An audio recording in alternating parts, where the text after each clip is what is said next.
Hello and welcome back to another video. In this problem, we're given a table which is showing shipping charges for an online retailer that sells sporting goods. There's a linear relationship between the shipping charge and the weight of the merchandise. We're asked which function can be used to determine the total shipping charge, F, in dollars for an order of weight X pounds.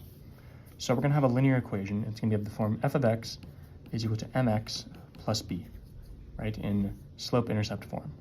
So first we have to find the slope, which is going to be the change in f of x over the change in x, right, where this little triangle just means delta or change.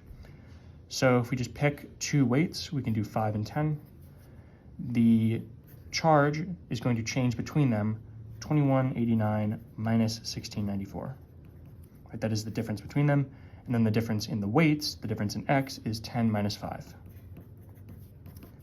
So it's 2189 minus 1694 is 495.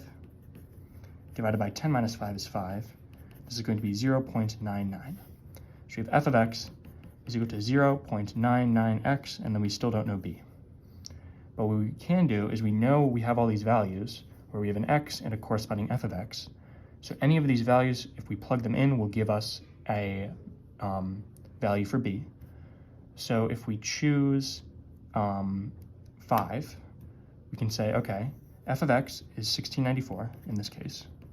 This is equal to 0.99 times 5 plus b.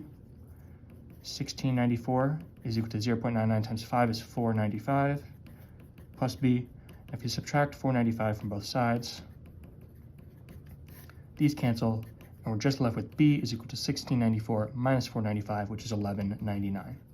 Therefore, we have our value of b, and f of x is equal to 0.99x plus 1199. So this is going to be your final answer. Lines up with b. And as always, thank you for liking and subscribing, and I will see you in the next video.